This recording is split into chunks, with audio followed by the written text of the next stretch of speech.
हर हर महादेव, हर हर हर हर महादेव, हर हर हर हर महादेव।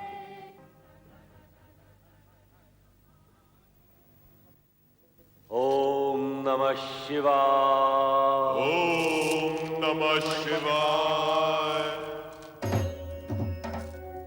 त्रिभुवनपति हे सदाशिव, अपने वचनानुसार आपने कैलाश पर त्रिशूल त्रिनेत्रधारी भगवान शिव शंकर के सगुण रूप में अवतरित होकर संसार के समस्त प्राणियों पर महान उपकार किया है। सृष्टि के सभी प्राणी आपके आभारी हैं कि आपने जगत कल्याण के लिए सगुण रूप में अवतार धारण किया। हे महेश्वर, अब देव, दानव और मानव सभी आपके प्रत्यक्ष दर्शन पाकर धन्य होंगे। हे शिव शंकर, मैं सृष्टि के सृजन करने के पश्चात आपकी आज्ञा की प्रतीक्षा कर रहा था। आप सगुण रूप में प्रकट हुए, संपूर्ण ब्रह्मांड धन्य हो गया। ये सगुण रूप धारण करके हमने आपकी इच्छा को ही मूर्त रूप दिया है ब्रह्मदेव, क्योंकि सृष्टि रचना के पश्चात शुभ अशुभ तत्व और गुण अवगुण के युगल एक साथ प्रकट होंगे। उनमें संतुलन के लिए धर्म, नीति और न्याय का शासन स्थापित करने के लिए हम त्रिदेवों का योगदान अवश्यंभावी होगा। महादेव, सृष्टि की रचना तो पूर्ण हुई और हम त्रिदेव अपने सगुण रूप में अवतरित हुए, परंतु क्या ब्रह्मदेव, आप किस संकोच के कारण रुक गए? हे प्रभु, यह भली प्रकार विदित है कि शिव और शक्ति एक दूसरे के अभिन्न अंग हैं। आपके सगुण रूप के दर्शन तो हमें प्राप्त हुए, परंतु मां सती का अवतार कब और किस रूप में प्रकट होगा?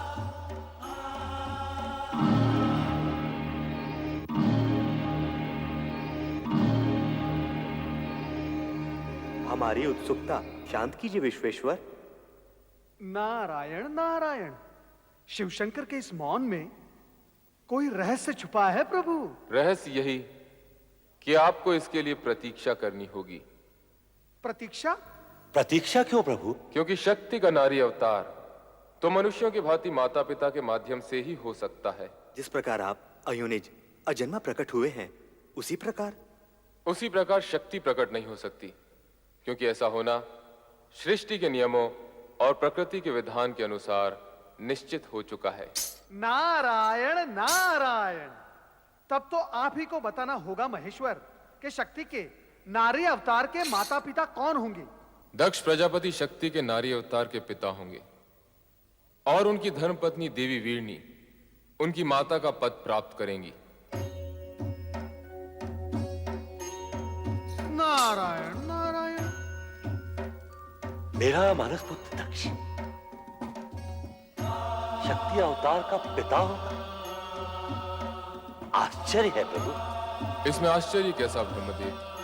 महाराज दक्ष प्रजापतियों में श्रेष्ठ हैं। वे अब तक कई गुणवती श्रेष्ठ कन्याओं के पिता बन चुके हैं।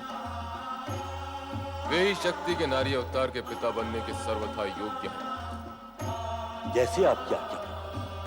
किंतु आप तो जानते हैं ब्रह्मदेव, कोई भी श्रेष्ठ कार्य बिना तपस्या के सिद्ध नहीं होता। अर्थात दक्ष प्रजापति और देवी वीरणी को माता शक्ति को पुत्री रूप में पाने के लिए तपस्या करनी होगी। यह अनिवार्य है श्रीहरि, क्योंकि शिव में समाई शक्ति को प्रसन्न किए बिना वे नारी अवतार के लिए स्वीकृति कैसे दे सकती?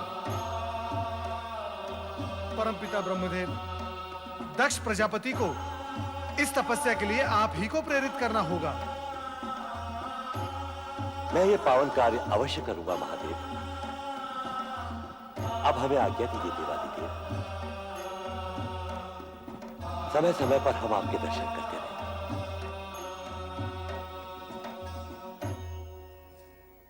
हर हर महादेव, हर हर हर महादेव, हर हर महादेव, हर हर महादेव, हर हर महादेव, हर हर महादेव, हर हर महादेव, हर हर महादेव, हर हर महादेव। हर हर महादेव।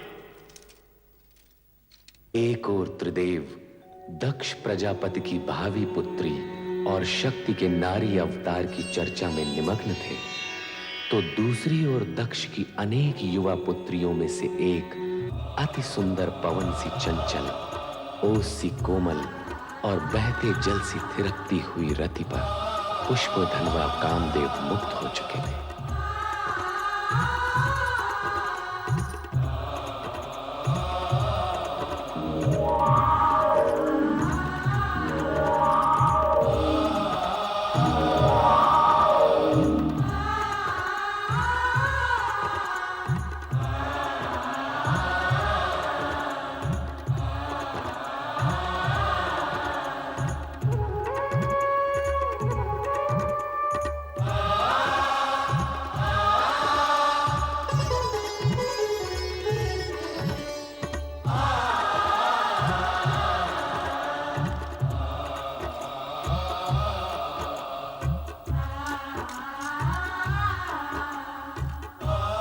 देवी रति, मुझे देखकर आंखें क्यों झुका ली?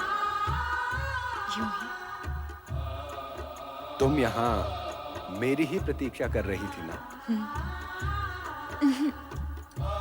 अर्थात हाँ भी और नहीं भी। नहीं। तुम हाँ कहो या ना, तुम्हारे मन की बात तो तुम्हारी आंखों ने बता ही दी। रति, अब हम कब तक ये वियोग सहते रहेंगे?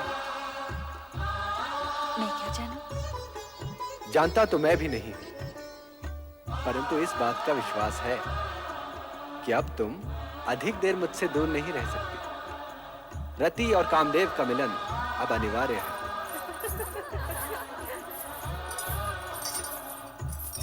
मेरी बहनें आ रही हैं, अभी आप जाइए। यदि यूं ही भेज देना था तो मन के तार से खींचकर बुलाया ही क्यों था? फिर कभी अकेले में आ जाइएगा। अभी अब जाइए ना। अभी अब जाइए ना। जाऊं?